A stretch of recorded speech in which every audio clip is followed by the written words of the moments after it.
एक खूबसूरत प्रेम कहानी के बाद उन्होंने शादी कर ली और 2 हफ्ते बाद पति काम पर जाने के लिए उठा और अपना चेहरा धोने के लिए बाथरूम में गया।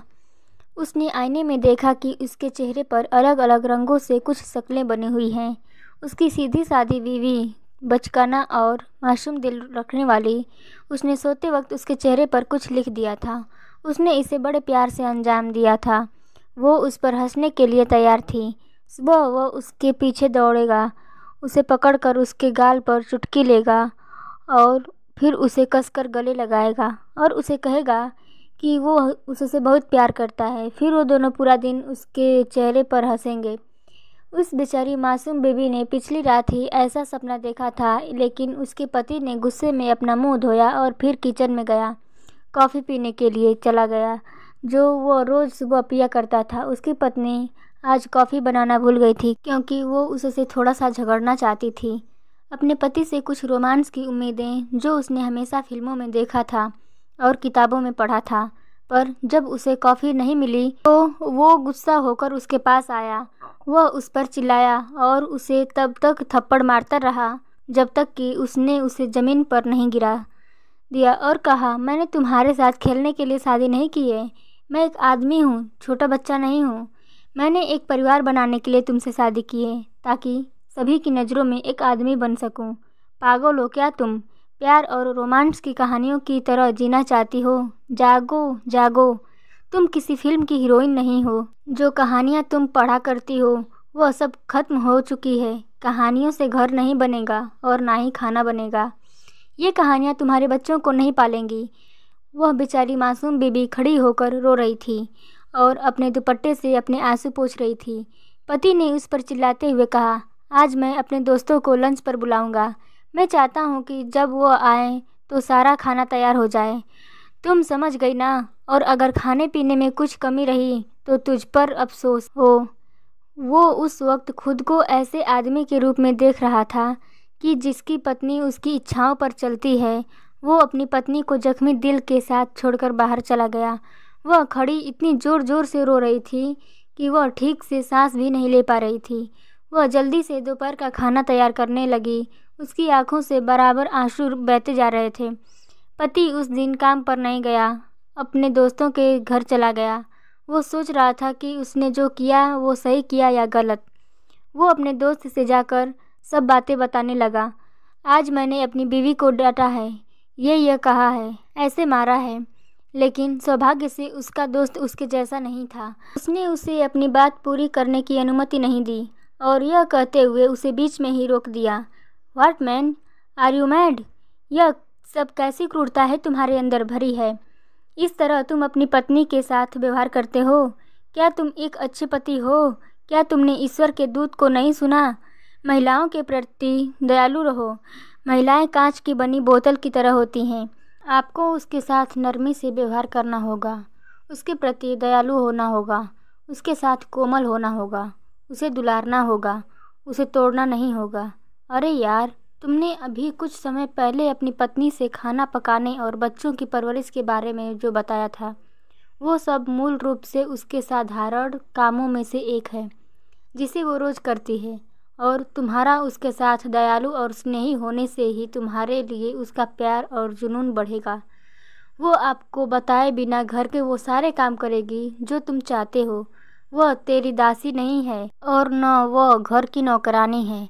तूने भी उससे शादी इसलिए नहीं की है कि जब उसकी ज़रूरत पड़े तो उसे इस्तेमाल करे, वरना उसे कूड़े की तरह फेंक दे। मेरे दोस्त, वो आपकी पत्नी है, आपके जीवन साथी है, आपका सब कुछ है। उसे परेशान मत करो। ईश्वर से माफ़ी मांगो और अपनी पत्नी के पास लौट जाओ। उसकी इज्जत करो और फिर कभी उसको तकलीफ़ ना देना। पति दुखी हुआ, बहुत पछताया और अपने अंदर कुछ कमज़ोरी महसूस की। वो रो रहा था और अपने किए पर बहुत शर्मिंदा था। और फिर उसने पत्नी को यह बताने के लिए फ़ोन करने का फ़ैसला किया कि उसने अपने दोस्तों के साथ दोपहर का लंच कैंसिल कर दिया है और वो घर आ रहा है। वो उसके साथ खाना खाएगा बैठकर। वो उसे बहुत याद कर रहा है। फ़ोन की घंटी बजी लेकिन उसने फ़ोन नहीं उठाया। उसने वापस कॉल किया लेकिन किसी ने जवाब नहीं दिया। उसने कहा, कोई बात नहीं, शायद वह कामों में व्यस्त है, इसलिए वह फ़ोन नहीं उठा सकी। वह घर लौटा, घंटी बजाई, लेकिन अंदर से कोई जवाब नहीं आया। उसने अपनी जेब में चाबी ढूंढी, लेकिन सुबह में वह गुस्से में चाबी ले जाना भूल गया था। उसने खुद से सवाल किया, वो क्या कर रही होगी। उसने फिर से घर की घंटी बजाई, लेकिन किसी ने उसे जवाब नहीं दिया और अचानक उसका फ़ोन बजने लगा। फ़ोन करने वाला उसका साला था। उसने बताया, बहन ने मुझे फ़ोन करके बताया, भाई मैं ठीक नहीं हूँ, मेरी तबीयत बहुत ख़राब हो रही है, मुझे अस्पताल लेकर चलो। उसने बताया। बहन यह सब बताते हुए बहुत रो रही थी। वह कह रही थी कि भाई जल्दी से आ जाओ, मुझे बहुत डर लग रहा है। यह सुनकर उसके पति का दिल इस ख्याल से ही रुक गया था कि उसके साथ कुछ बुरा हुआ है। उसने एक टैक्सी रुकाई और अस्पताल चला गया। वहाँ उसे उसका पूरा परिवार मिला।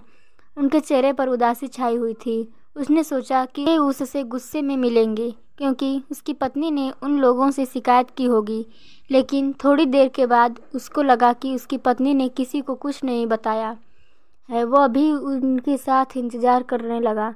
कई घंटों बाद डॉक्टर उनके पास आए, सिर झुकाया और उनसे कहा, आई एम सॉरी, हमने बहुत कोशिश की लेकिन हम उसे नहीं बचा पाए। हमें बहुत अफसोस है, वह मर गई है।